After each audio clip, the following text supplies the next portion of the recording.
Dozens are dead and more than 200 have been injured in coordinated jihadist attacks in Brussels, Belgium.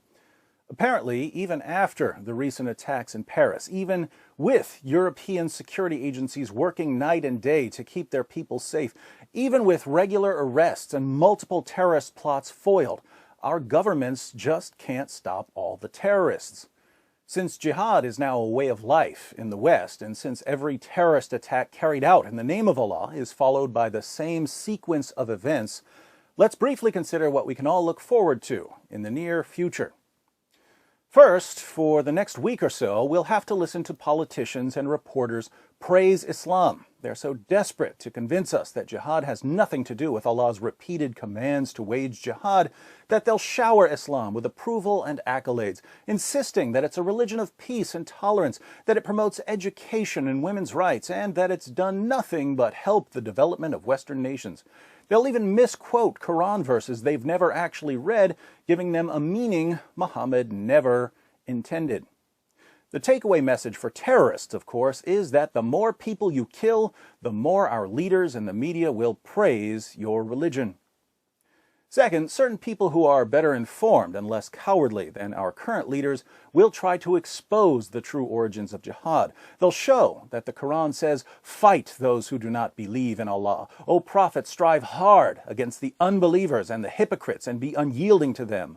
O you who believe, fight those of the unbelievers who are near to you and let them find in you hardness. Be not weary and faint-hearted, crying for peace when you should be uppermost. Muhammad is the messenger of Allah, and those who are with him are severe against disbelievers and merciful among themselves." They'll point out that Muhammad didn't say, "I have been made victorious with love and interfaith dialogue." He said, "I have been made victorious with terror." Terrorism was Muhammad's weapon of choice. And because these individuals expose the source of Islamic terror, because they draw attention to what Islam teaches, they'll be labeled bigots, hate mongers, Islamophobes, and racists, as if there's some sort of connection between being able to read words off a page and being a racist.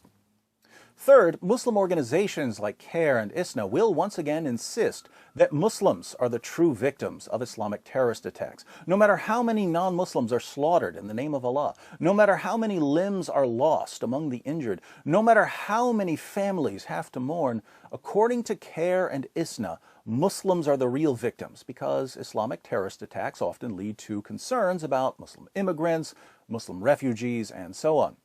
But instead of simply telling their listeners, hey, don't condemn Muslims who had nothing to do with the attacks in Brussels and who don't support terrorism, instead of sharing some sort of reasonable message, CARE and ISNA will use the fear of an anti-Muslim backlash to block any sort of criticism or honest discussion of Islam. CARE and ISNA thus end up using the bodies of slain Belgians to further the cause of their religion. Same goal as ISIS, just different methods.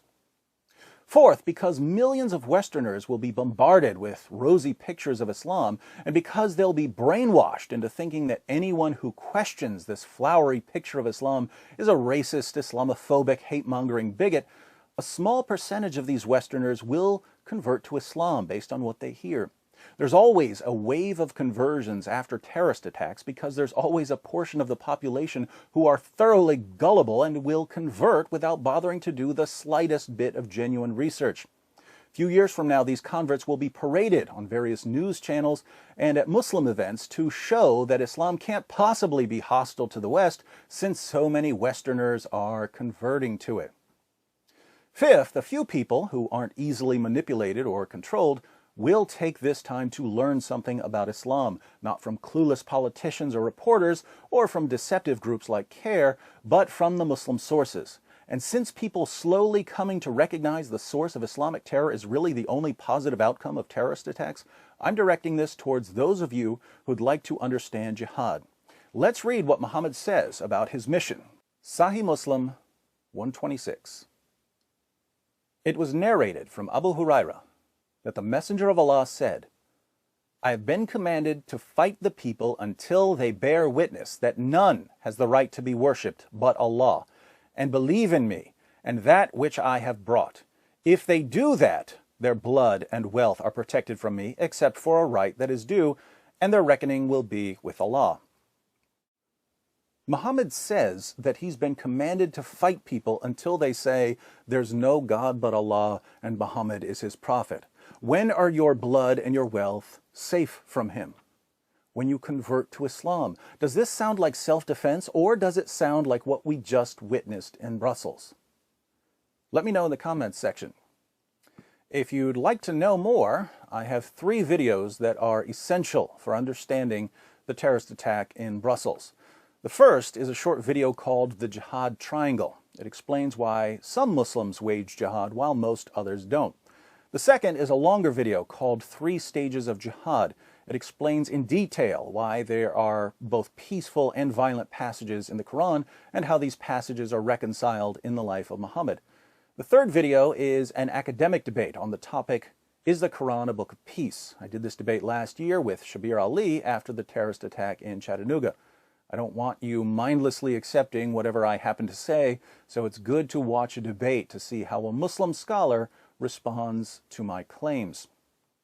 If you learn the material in these videos, you will be immune to the volley of misinformation that follows every terrorist attack, and you'll be able to help others escape the web of propaganda. Since future generations depend on what we do right now, better get started.